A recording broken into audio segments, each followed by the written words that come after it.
नमस्कार दोस्तों, आपका स्वागत है। आपने बचपन से एक बात ज़रूर सुनी होगी आपके जीवन में कि जो रिश्ते होते हैं मतलब शादी के जो बंधन होते हैं वो इस दुनिया से नहीं बल्कि ऊपर से ही मतलब जोड़ कर आते हैं और वैसे ही लोग हमारे जीवन में आएंगे। अरेंज मैरिज हो या फिर लव मैरिज हो, उसी तरीके से वो लोग हमारे जीवन में आएंगे और हमारी उससे शादी हो जाएगी। मतलब ये जो सारी चीज़ें हैं वो बस यहाँ पे घट रही है, लेकिन इसका प्लानिंग हो या फिर एक दूसरे का करीब मतलब उस तरीके से आना और एक दूसरे से शादी होना, ये जो सारी चीज़ें हैं वो पहले से तय होकर आती है। इस तरीके से आपने सुना होगा और ये बातें ज़्यादातर इस ढंग से कही जाती है कि भगवान ने आपको एक दूसरे को मिलाया है। जैसे क्रिश्चियन लोगों की अगर आप शादी देखेंगे फिल्मों में, अगर आप ज़रूर देखना, तो वहाँ पर जो फादर वगैरह वही बोलते हैं कि आप एक दूसरे के जन्म में, एक दूसरे के लिए आप जन्मे हो और आखिरी सांस तक आप एक दूसरे के साथ रहोगे। और वो भी वही बोलते हैं कि जो भगवान है उन्होंने उनके एक दूसरे की डोरी एक दूसरे के साथ बांधी है। तो इस तरीके से चीज़ों को देखा जाता है। लेकिन ये जो बात है दोस्तों, कई हद तक सच भी है, लेकिन कई हद तक पूरे तरीके से हम यकीन इस पर नहीं कर सकते। क्यों नहीं यकीन कर सकते? क्योंकि अगर इतने ही मतलब एक दूसरे का जोड़ा ऊपर बांधा गया है और इस तरीके से उनके ही साथ अगर हमारी शादी होनी है, तो डिवोर्स आखिर क्यों हो रहे हैं? क्यों मतलब जो हस्बैंड वाइफ होते हैं कुछ मतलब सालों के बाद या फिर कुछ महीनों के भी बाद कभी कभी डिवोर्स हो जाता है। तो ये सारी चीज़ें आखिर क्यों होती है, इसके बारे में अगर मतलब हम रिसर्च करें, क्योंकि मैंने अपने हिसाब से कुछ रिसर्च करने की कोशिश करी कुछ सालों में, तो मुझे जो भी महत्वपूर्ण चीज़ें मतलब पता चली है वो मैं आपके सामने आज रखने की कोशिश करूँगा। सबसे पहले दोस्तों ये है कि शादी को हम जिस तरीके से देखते हैं उस तरीके से आत्मलोक के लिहाज से नहीं देखा जाता। जैसे हमारे अलग अलग रिश्ते होते हैं, माता पिता का रिश्ता, एक भाई बहन का रिश्ता, एक बच्चे और बाप का रिश्ता, इस तरीके से अलग अलग रिश्ते होते हैं। लेकिन इनमें से एक अलग एक महत्व है किसी रिश्ते को, तो वह है पति और पत्नी का रिश्ता। तो आत्मलोक के लिहाज से वो अलग मतलब इसको नज़र से नहीं देखते। आत्मलोक के लिहाज से एक मतलब आत्मा जो है वो इस तरीके से इस रिश्ते को देखेगी कि इंसान को पृथ्वी पर आने के बाद एक दूसरे का साथ बहुत ही ज़्यादा ज़रूरी है। एक मतलब मैं जब सोशोलॉजी पढ़ता था, हमें 11वीं 12वीं में सामाजिक शास्त्र का ये था मतलब विषय, तो उसमें यह कहा जाता था कि जो इंसान है वो एक सोशल एनिमल है, सामाजिक एक इंसान प्राणी है। सामाजिक प्राणी है मतलब इसका मतलब क्या दोस्तों, कि तो वो समाज में ही अच्छे से रह सकता है। कोई अकेला इंसान जंगल में हो सकता है कि रहे, कुछ लोग रहते भी हैं अच्छे से अकेले, लेकिन ज़्यादातर लोगों को ये संभव नहीं होगा। उसको ये लगता है कि मैं लोगों के साथ रहूँ, मैं अपने लोगों के साथ रहूँ, मैं अपने समाज के साथ रहूँ, मैं अपने पड़ोसियों के साथ रहूँ, मैं अपने रिश्तेदारों के साथ रहूँ। तो ये जो सारी चीज़ें हैं, और ऐसे अगर हम एक दूसरे के साथ रहे तो जीवन जो है और थोड़ा सा मतलब आसान बनता है। तो इस तरीके से इंसान का मतलब जीवन है और आत्मा के लिए वही ज़रूरी है कि वो एक दूसरे के साथ रहे, वो एक दूसरे को संभाले, वो एक दूसरे को सहारा दे, वो एक दूसरे को मदद करे, एक दूसरे के जीवन में एक दूसरे को मतलब एक दूसरे के साथ वो जीवन में आगे बढ़े। तो इसलिए आत्मा मतलब जो होती है वो ऐसे जीवन का मतलब चयन करती है कि जहाँ पर उसके करीबी लोग उसके सामने आए। ये एक बात हो गई। दूसरी बात यह हो गई दोस्तों कि आत्मा के लिहाज से मतलब रिश्ते किस तरीके से जुड़े गए हैं वगैरह, ये सारी चीज़ों को देखने से अच्छा वो ये देखती है कि मेरे जीवन में मैं अब तक कहाँ पहुंची हूँ और मुझे अब क्या सीखना बाकी है। जैसे आप 5वीं आपकी कक्षा पूरी हो गई, तो उसके बाद आपकी पढ़ाई पूरी हुई क्या? नहीं। उसके बाद आपको 6ठी में आना है। 5वीं में जो आपका पोर्शन था पढ़ाई का वो अब बदल जाएगा और 6ठी में थोड़ा सा अलग पोर्शन होगा। उसी तरीके से आत्मा के साथ भी चीज़ें होती है। आत्मा का एक विशिष्ट स्तर होता है, उसके बाद उसको बहुत कुछ चीज़ें सीखनी है और उसके बाद बहुत ही अच्छे से वो आगे बढ़ेगी। तो इस तरीके से आत्मा का जो मतलब जीवन है वो चलता रहता है। और जब उसकी पढ़ाई का मतलब मामला आएगा तब वो मतलब जीवन लेगी, उसमें उसको क्या सीखना है, उसमें उसको कौन ऐसी आत्मा उसके करीबी है जो उसको अच्छे से साथ दे सकती है। तो इन सारी चीज़ों में ये मतलब चयन करेगी आत्मा कि उसका पार्टनर आखिर कौन होगा, जीवन साथी आखिर उसका कौन होगा। और बाद में दोस्तों ये देखा जाएगा कि वो जीवन साथी का भी रोल उसके जीवन में कैसे होगा। कैसा है कि हम जिस तरीके से जीवन साथी मतलब एक दूसरे का उन्होंने साथ देना चाहिए, बड़ी बड़ी बातें तो हर एक इंसान करेगा, लेकिन वैसी चीज़ें क्या असल जीवन में घटती है क्या, आप सोचिए। तो वैसी एकदम डिटो वैसे तो नहीं घटती। तो इसके पीछे ये कारण हो सकता है।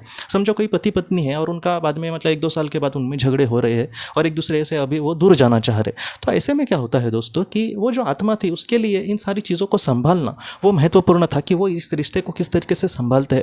मैं आपको सच कहूँ तो मतलब भगवान ने उस एक दूसरे को एक जोड़ा है और उनका ही एक दूसरे से अनबन हो रहा है, मतलब वो एक दूसरे को एक्सेप्ट नहीं कर पा रहे, और अगर वो डिवोर्स ले रहे हैं तो वो भगवान की मर्जी के खिलाफ जा रहे हैं। ऐसी बात यहाँ पे नहीं है। भगवान की मर्जी के खिलाफ नहीं होता। जो डिवोर्स है वो भी कहीं ना कहीं ईश्वर ही तय करते हैं या फिर उनकी आत्मा ही इन सारी चीज़ों के लिए तय करती है कि वो अपने जीवन में किस तरीके से आगे बढ़े। और ये जो चीज़ें हैं दोस्तों कुछ इस तरीके से होती है कि कुछ ऐसी भी मतलब लड़कियों की मैंने कहानी देखी और लड़कों की भी, कि जहाँ पर उनकी एक शादी हुई वो टूट गई, दूसरी शादी हो गई फिर से वो टूट गई, तीसरी बार उनको कोई अच्छा पार्टनर मिला। तो ये जो सारी चीज़ें हैं, कोई ये भी कह सकता है कि डायरेक्ट तीसरा वाला ही मिलता, लेकिन पहले के जो 2 अनुभव थे वो भी इंसान के लिए उस महत्व थे। मतलब इस तरीके से चीज़ें होती है दोस्तों। इसके पीछे बहुत अलग अलग कहानियाँ होती है। लेकिन शादी को जिस तरीके से हम देखते हैं कि ये एक ही इंसान के साथ बंधन बांधा होता है वगैरह, तो आत्मा जो है उसको उस तरीके से नहीं देखती दोस्तों। सच बोलो तो जिन लोगों को जिस इंसान से प्यार होता है उनको यही लगता सकता है कि उससे मेरी शादी होनी चाहिए थी, उसमें से समझो कुछ लोगों की नहीं हुई, तो वो जीवन भर उनको यही लगता रहता है कि शायद काश ऐसा होना चाहिए था, लेकिन हो सकता है कि उनके लिए वो ज़रूरी नहीं था। और मैं आपको सच बोलूँ ना दोस्तों कि जो हमारे एकदम करीबी लोग हैं वो आत्मलोक में हमारे साथ हमेशा होंगे। ऐसा भी हो सकता है पृथ्वी पर कि अच्छा पार्टनर किसी को मिले ही ना, ऐसे भी कुछ लोगों के साथ चीज़ें हुई है कि जहाँ पर एकदम उनको दिल से कोई अपना लगे, उस तरीके से नहीं आया उनके जीवन में और वो आज अकेले है, आगे उनकी शादी होगी नहीं होगी ऐसे उनको लग रहा है वगैरह, इस तरीके से भी चीज़ें लोगों को लगती है। हो सकता है कि उनके जीवन में एकांत में वो किस तरीके से आगे बढ़ेंगे, कोई भी उनको डायरेक्टली सहारा नहीं है, उसमें वो किस तरीके से अच्छे से कर्म करेंगे, इन बातों को उसके आत्मा ने महत्व दिया है और इस वजह से उनके जीवन में कोई नहीं आया। तो आत्मा की जो कहानी है दोस्तों एकदम अलग अलग होती है हर एक इंसान के पीछे। एक इंसान के साथ जो हो रहा है दूसरे इंसान की कहानी अलग हो सकती है। कुछ लोगों को आशा ही नहीं होगी कि मेरे जीवन में कोई अच्छा इंसान आएगा और हो सकता है कि उसके जीवन में चला आए। तो इस तरीके से चीज़ें हैं दोस्तों। मैं आपको मतलब यही कह सकता हूँ कि ऐसी जो चीज़ें हैं इसमें आत्मा यही देखती है कि मैं अपने जीवन में किस तरीके से अपना आध्यात्मिक विकास करूँ, मेरे लिए जो चीज़ें महत्वपूर्ण है उसको मैं किस तरीके से करता हूँ। इस तरीके से ही बातों को आत्मा मतलब महत्व देगी। इसलिए यहाँ पर क्या अच्छा हो रहा है क्या बुरा हो रहा है, इससे ज़्यादा हम क्या सीख रहे हैं, इससे ज़्यादा हम क्या अपने जीवन में मतलब करने की कोशिश कर रहे हैं, ये बात यहाँ पर महत्वपूर्ण है। मैं मतलब इन बातों को लेकर कोई समझो अगर परेशान हो तो आप दिल से मतलब प्रार्थना करना भगवान को कि हे सर्वशक्तिमान ईश्वर, मैं अपने जीवन को अच्छे से समझ नहीं पा रहा, मुझे अपने जीवन में मतलब आगे बढ़ना है, मुझे अपने जीवन में शादी को लेकर भी बहुत चिंता है। अगर मेरे जीवन में ऐसी कुछ चीज़ें लिखी है तो आप वैसी चीज़ें मेरे सामने बुलाना जिस पर मैं बहुत ही अच्छे से डिसीजन लेके अपने जीवन में आगे बढ़ सकूँ। और मेरे जीवन में जो भी मेरे आत्मा ने जीवन मतलब उद्देश्य तय किया है, जो मेरे जीवन का उद्देश्य है उसको मैं बहुत ही अच्छे से पूरा कर सकूँ, इसलिए आप मुझे शक्ति देना। इस तरीके से अगर आप प्रार्थना करेंगे तो हो सकता है कि कुछ बदलाव आपके जीवन में हो।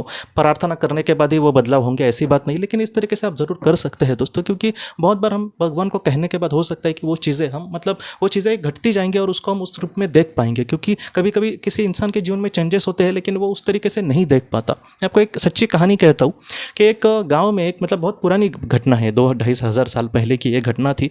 मतलब एक लड़के ने अपना पुनर्जन्म देखा था PLR में। उसने ये कहा था, ये कहानी उसने ये कहा था कि एक जीवन में एक मतलब गांव में वो लड़का रहता था और उसके सामने के घर में एक लड़की रहती थी। वो लड़की थोड़ी सी मॉडर्न विचारों की लड़कियां वगैरह होती है ना, वैसे टाइप की थी। मतलब उसके मतलब गाँव में कोई भी घोड़े पे लड़कियाँ वगैरह घोड़े पे वगैरह नहीं चढ़ती थी, घोड़े पे रपेट नहीं मारती थी। किसी एक यूरोप के किसी एक देश का वो जन्म था। और बाद में क्या हुआ दोस्तों कि वो गांव में घूमती थी वगैरह। तो ऐसी जो लड़कियां होती है, बहुत बार गांव के जो घटिया भी लोग होते हैं उनके नज़रों में वो लड़की आ गई और उन्होंने दोस्तों उसके साथ बहुत ही बुरा व्यवहार किया, उसको कहीं पे जंगल में लेकर जाके। और बाद में वो जो लड़की थी दोस्तों एकदम खुलकर जो जीने वाली थी वो एकदम टूट गई थी और उसका अपना ऐसा कोई भी नहीं था। अपने ही घर में वैसे एक बेजान लाश के जैसे वो मतलब पड़ी रही। और मतलब ये लड़का जो था उसके घर में जाके उसका घर का काम करता था, उसके जितना हो सके मदद करने की कोशिश करता था।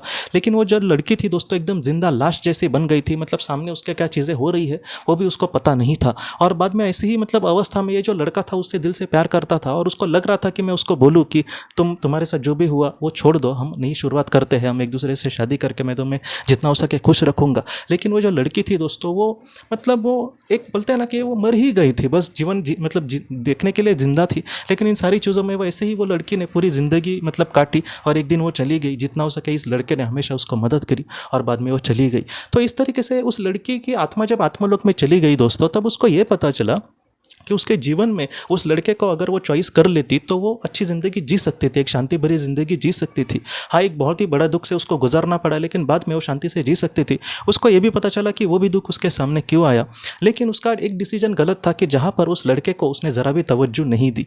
तो इस तरीके से होता है दोस्तों। जो आत्मा है, जो हम हैं दोस्तों, हमारे जीवन में ऐसी कोई चीज़ें होती है तो उसको उस तरीके से ऑब्जर्व करना ये महत्वपूर्ण है। हो सकता है कि प्रकृति कुछ हमें दिखाना चाह रही हो और हम उसको अच्छे से मतलब देख नहीं पा रहे। तो इसलिए मैं आपको कह रहा हूँ दिल से प्रार्थना करना, और प्रार्थना के आखिर में ये भी कहना कि जो भी चीज़ें हो रही है आप अच्छे से मुझे समझाने की भी कोशिश करना भगवान, क्योंकि मैं हो सकता है कि मैं समझ ना सकूँ। तो इस तरीके से आप ज़रूर प्रार्थना करना। तो मतलब एक दूसरे के साथी जो होते हैं, जीवन साथी, उनकी जो डोर है भगवान इस तरीके से बांधता है, हमारी आत्मा खुद इस तरीके से चयन करती है और वैसे ही लोग हमारे जीवन में ज़रूर आ सकते हैं दोस्तों। तो दोस्तों हम अपने अगले वीडियो में मिलते हैं। आप अपने परिवार का ख्याल रखना। आपका बहुत बहुत धन्यवाद। अगर आपने किसी अपने को खोया है और अगर आप किसी जेन्युइन भरोसेमंद थेरेपिस्ट की तलाश कर रहे जो आपके अपनों के संदेश आपको दे सके, तो आप इस नंबर पर व्हाट्सएप मैसेज कर सकते हैं। हम जितना हो सके आपको किसी अच्छे थेरेपिस्ट के बारे में बताने की कोशिश करेंगे जो आपको बहुत ही अच्छे से संदेश दे और आप अपने जीवन में आगे बढ़ पाए। आपका बहुत बहुत धन्यवाद।